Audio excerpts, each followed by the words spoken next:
Hola a todos, soy Víctor Paredes, gerente técnico de la empresa The Lion. Para mí es todo un placer poder compartir con todos ustedes el uso de esta herramienta para poder cuantificar niveles de velocidad de partícula en la roca circundante.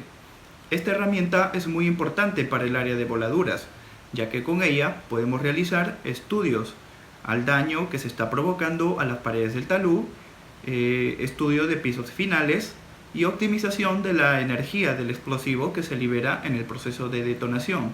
Para contrastar lo aprendido vamos a realizar simulaciones en una plantilla Excel, la cual van a poder descargar para poder seguir de cerca el uso de esta herramienta.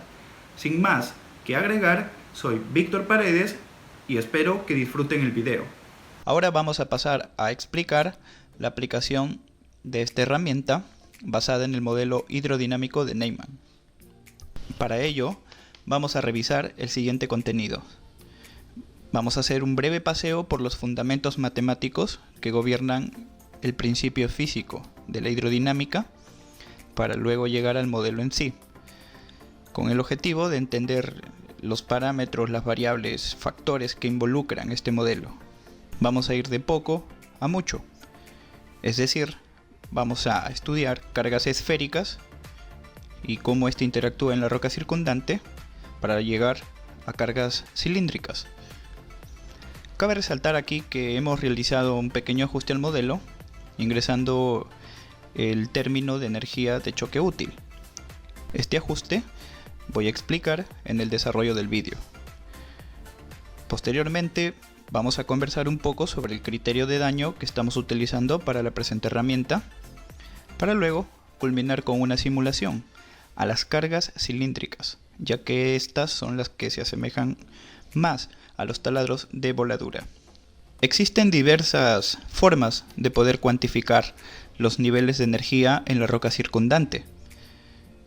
Algunas de ellas son las que podemos observar: Holberg and Pearson, modificado al 2008, Drucovangi, quien utilizó la expansión o el efecto de la expansión cuasi elástica de los productos gaseosos sobre la roca, Hastrolay y Johnson, quien también utilizó un principio semejante para poder cuantificar los niveles de velocidad en la roca circundante.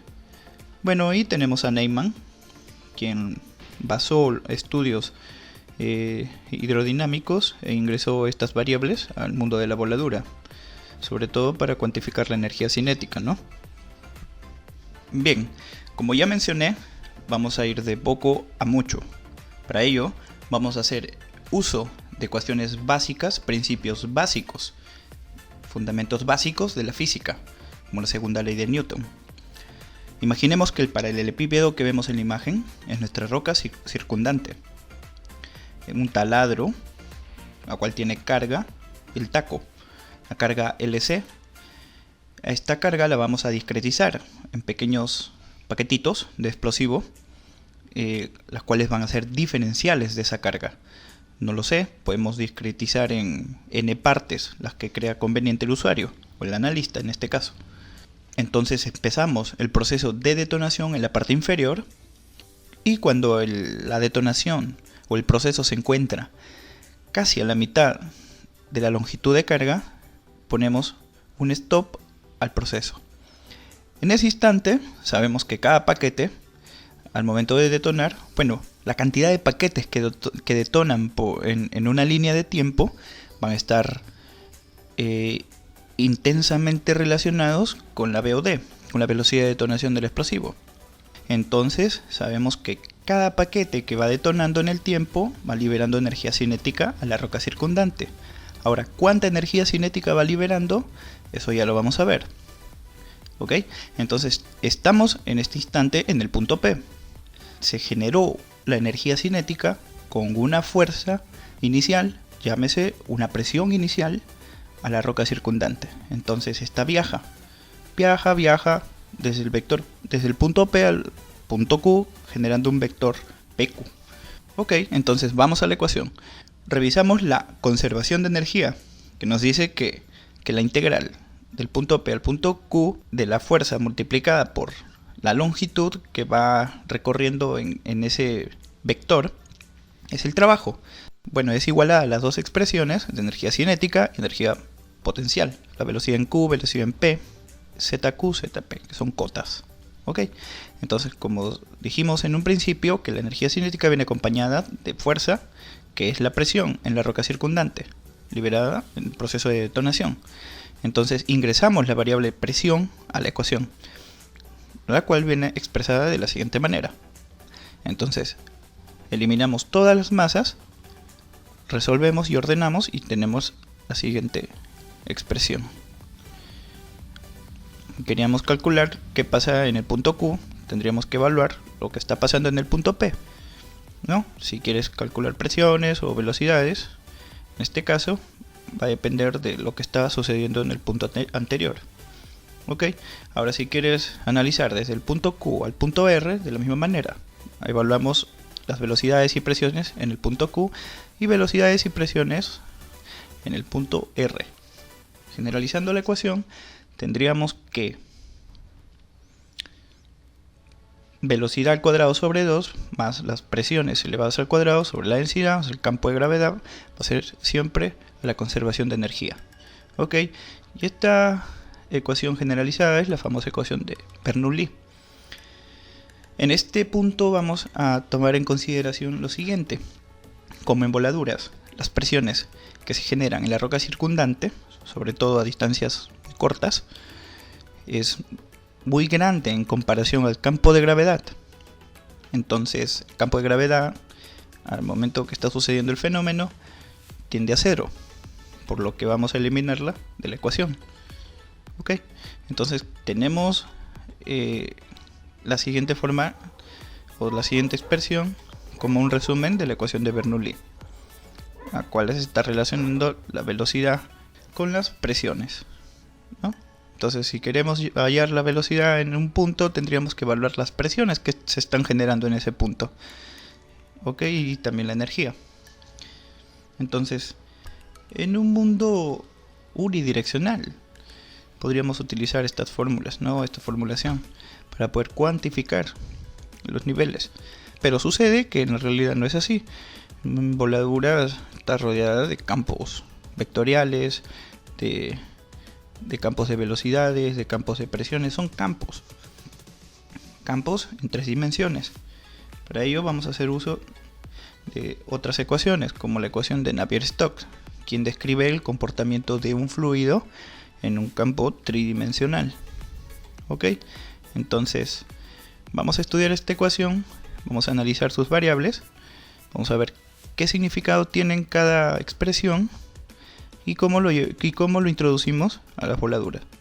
Bueno, tenemos la primera expresión que detalla las presiones, la segunda expresión que son las presiones restadas por la viscosidad del fluido multiplicada por la rotacional del campo de velocidades, es igualado a la parciales de las velocidades sobre la parcial del tiempo, que sumada al producto punto del campo de velocidades por la gradiente viene a ser la aceleración. Entonces todo va tomando forma de la parte izquierda, que va a ser igual a los esfuerzos creados, y la parte derecha va a ser igual a las aceleraciones en ese instante. Entonces entraríamos en un campo de la segunda ley de Newton: fuerza es igual a masa por aceleración. ¿Okay? Entonces todo va tomando sentido ahora.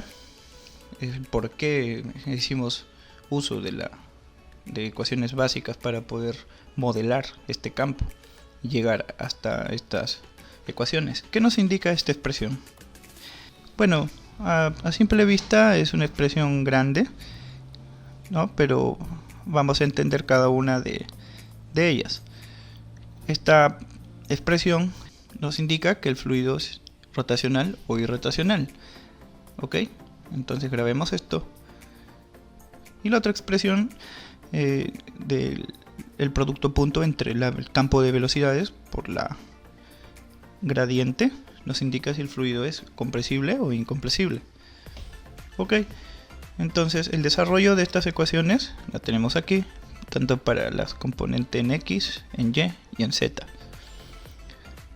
Esta expresión, sobre todo la forma rotacional, es también llamada la gradiente laplaciana del campo de velocidades, porque se asemeja mucho a la transformada de Laplace. Puede ser tratada a través de transformadas de Laplace para poder hallar esto. Ok, entonces si entramos en este campo tridimensional, estaríamos hablando de unidades de volumen, porque tendríamos los tres ejes, los tres vectores en X, en Y y en Z. Y entonces los esfuerzos van a ser provocados por las tres direcciones. Para ello tendríamos que estudiar, o estaríamos entrando en un campo de tensores o esfuerzos de tensores en los fluidos, las cuales son esfuerzos normales y tangenciales por unidad de volumen en este caso. Entonces no nos asustemos, ya vamos a ver cómo introducimos esto al campo de voladura o a la roca circundante. Bueno, para entender un poco el tema de los esfuerzos, lo que está sucediendo en una unidad de volumen, vamos a sacar de esa roca circundante un pequeño cubo. Vamos a también discretizar la roca circundante y vamos a obtener un pequeño cubo de todo eso. Entonces, ¿qué va a pasar en ese cubo? El cubo va a recibir esfuerzos generados tanto por las presiones en una dirección, y en sentido contrario a esas presiones van a estar los esfuerzos viscosos o desviatorios, que son los esfuerzos tangenciales. Ok, entonces como vemos acá en las matrices tenemos las presiones generadas en X, Y, Z y los esfuerzos desviatorios en cada vector. Por lo tanto sumamos ambas matrices y obtenemos los esfuerzos totales que están generando en esa unidad de volumen. Ok, si queremos revisar más sobre este tema, entender un poco más, vamos a investigar un poco sobre tensor de esfuerzos en fluidos. Ahora, sabemos que la roca circundante no es un fluido, pero para temas de modelamiento deberíamos tratarlo así. Cabe resaltar de que no todas las variables involucradas en un fluido las vamos a utilizar, sino vamos a ir degradando algunas de ellas, eliminando, para poder introducirlo al campo de voladuras. Bien, en este punto nos vamos a preguntar dos cosas. ¿La roca circundante es rotacional o irrotacional? Como no es un fluido, vamos a considerar que es irrotacional. Por lo tanto, el campo de velocidades vamos a tener que hallarla a través de la gradiente del potencial de velocidad, la cual es la cantidad de energía cinética, cuantifica la cantidad de energía cinética que pasa por una unidad de superficie, o en este caso, como estamos estudiando niveles tridimensionales, por una unidad de volumen. Y la roca es compresible o incompresible. Incompresible porque no es un gas, no la podemos comprimir. Por lo tanto, ese término viene definido por la gradiente del campo de velocidades igualado a 0. Eso nos indica de que el medio es incompresible. Por lo tanto, si ya sabemos que no es rotacional y que es incompresible, vamos a eliminar términos de la ecuación de Navier-Stokes. Eliminamos el término de la viscosidad por la rotacional y eliminamos la siguiente expresión. Ok, y como no podríamos tener parciales del campo de velocidad, porque sabemos que como es un fluido irrotacional, vamos a tener que hallarla a través de la gradiente del potencial de velocidad. Entonces reemplazamos en la ecuación superior y obtenemos lo siguiente. Ordenamos los términos y tendríamos que la presión, el campo de velocidades y las parciales de la velocidad potencial. Ok, entonces lo mismo que realizamos en la ecuación de Bernoulli, las presiones en ese instante para voladuras son mucho mayores que el campo de gravedad. Por lo tanto, la gravedad tiende a 0 y lo vamos a eliminar de la ecuación, obteniendo la última expresión de la ecuación de Navier-Stokes, la cual nos indica que la parcial del potencial de velocidad la vamos a tener que hallar a partir de la presión para un campo tridimensional. Y en el otro caso encontramos que para un campo unidimensional la velocidad no es la potencial, sino la velocidad expresada en metros por segundo. También la vamos a hallar a partir de las presiones. Ok, entonces en un campo unidimensional no vamos a recurrir al término de velocidad potencial. Y en un campo tridimensional vamos a tener que recurrir al término de potencial de velocidad. Y a través del potencial de velocidad, hallar la gradiente de esta velocidad potencial para llegar a las velocidades expresadas en metros por segundo. En resumen, entonces, ¿qué vamos a realizar? Vamos a hallar primero las presiones, o vamos a cuantificar la presión a través de la energía cinética para llegar a calcular el potencial de velocidad. Y una vez obtenida el potencial de velocidad, aplicamos la gradiente para finalmente llegar a la velocidad de partícula expresada en metros por segundo en la roca circundante.